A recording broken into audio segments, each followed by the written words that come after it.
حضرت ابو انیس صوفی محمد برکت علی لدھیانوی، ایک درویش، ایک صوفی، ایک روحانی شخصیت، ایک بہت بڑا نام پاکستان میں، عالم اسلام میں، روحانی حلقوں کے ہاں۔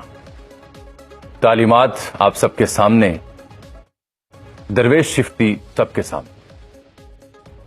انہوں نے فرمایا تھا کہ ماضی کو مت دیکھ، حال کا استقبال کر۔ اب یہ ان کا جو فرمان ہے یہ اس لیے اہم ہے کہ پاکستان کے توسط سے دنیا ایک بڑی تباہی سے بچنے جا رہی ہے۔ 2 ہفتوں کا سیز فائر جس کے اوپر امریکہ اور ایران اتفاقی رائے کر چکے۔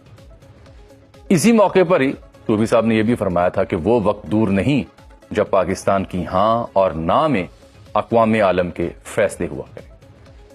تو یہ جو ان کی پیشن گوئی تھی یا دور اندیشی تھی وہ درست ہوتی دکھائی دے رہی ہے۔ اس لیے میں نے کہا کہ انہوں نے یہ بھی کہا کہ ماضی کو مت دیکھ، حال کا استقبال کر۔ تو حال ہمارا اس وقت یہ ہے کہ ہمیں اکنالج کیا جا رہا ہے، واشنگٹن ڈی سی سے لے کے تہران تک، آسٹریلیا سے لے کے جرمنی تک، جاپان سے لے کر افریقہ، مصر سے لے کے ترکیہ تک، سعودی عرب سے لے کے اور دنیا کے کسی بھی اور ملک تک کوئی میڈیا ہاؤس، کوئی میڈیا چینل، کوئی اخبار، حتیٰ کہ بھارتی اور اسرائیلی، وہاں بھی لفظ پاکستان اور پاکستان کی جو کوششیں ہیں وہ زیر بحث آ رہے ہیں۔ تو یہ پہنچے ہوئے بزرگ تھے جن کا یہ فرمان بڑا حسب حال لگا، کیونکہ انہوں نے ایک اور موقع پر یہ بھی فرما رکھا ہے کہ کسی بھی انسان سے یا کسی بھی شخص سے مفہوم اس کا یہ ہے کہ کام لیا جاتا ہے، کام کیا نہیں جاتا۔ بس اللہ کی عطا ہوتی ہے، کام لے لیا جاتا ہے، جس کے سبب وہ سبب پیدا کرتا ہے اور پھر کام لے لیا جاتا ہے۔ یہ عطا کا جو معاملہ ہے یہ بھی بڑا عجب معاملہ ہے کہ اللہ کسے منتخب کرتا ہے اور کسے نہیں۔ ایک انسانیت کی جان بچائی ہے آپ نے، جس نے پوری، ایک فرمان ہے کہ ایک انسانیت کی جان بچائی، اس نے پوری انسانیت گویا بچایا ہو، تو اس کا ثبوت یہاں ہے۔ لاکھوں کروڑوں زندگیاں جو ہیں وہ اسٹیک پہ تھیں، یعنی پوری تہذیب کو ملیا میٹ کرنے کی دھمکی تھی امریکی صدر کی جانب، اور ایک نہیں درجنوں ملک جو ہیں اس کی زد میں آ رہے، بھائی کو بھائی سے لڑوانے کی کوشش کی جا رہی، لیکن پھر یہ سب کچھ ٹلا اور پاکستان کا جو مقام ہے وہ کھل کے آپ کے سامنے آیا۔ To me being a journalist اور being a citizen of Pakistan, this is a matter of sheer pride. بڑے فخر کی بات ہے، پاکستان کا جھنڈا بلند ہوتا ہے، پاکستان کے مقام میں اضافہ ہوتا ہے۔ تو میرے لیے بیسے پاکستانی، کیونکہ میں پہلے پاکستانی ہوں، پھر کوئی اور شخص ہوں یا کوئی اور ذات رکھتا ہوں یا کوئی اور شعبہ رکھتا ہوں یا کوئی اور سیاسی پسند ناپسند رکھتا ہوں، تو بیسے Pakistani it's a matter of sheer pride for me.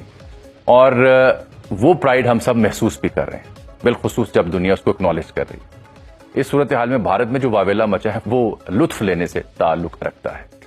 Now the most important thing کہ اسپوائلر کون ہو سکتا ہے اس پیس پروسیس میں، اور جمعے کو جب یہ میز سجے گی جس کی تصدیق ہو رہی ہے، اسلام آباد میں آ رہے ہیں امریکی اور ایرانی وفود۔ امریکہ کی جانب سے جے ڈی وینس جو نائب صدر ہیں، اسٹیو وٹکوف جو مشرق وسطیٰ میں نمائندہ خصوصی ہیں، اور جیرارڈ کشنر جو ان کے داماد ہیں وہ، اور یہاں ایران کی جانب سے جو اسپیکر ہیں ان کے باقر کالیباف صاحب اور جو وزیر خارجہ ہیں عباس عراقچی اور دیگر، ان کے آنے کی اطلاع ہے۔ 9 اور 10 تاریخ کو اس لیے اسلام آباد میں اسکولوں میں چھٹی کا اعلان بھی کر دیا گیا۔ سو آل آئیز آن اسلام آباد ٹاکس ناؤ۔ پرائم منسٹر کی ریکویسٹ، اس کو آنر کیا ٹرمپ نے اور ایران نے۔ اس کے بعد اگلا مرحلہ آ جاتا ہے 10 اپریل کا، اس میں ایران کے 10 نکات ہیں، ٹرمپ کے 15 نکات ہیں۔ اس بیچ میں آپ دیکھیے کہ امریکی وزیر جنگ بھی سامنے آئے، چیسٹ تھمپنگ کہ ہم جیت گئے، ہم نے کمال کر دیا۔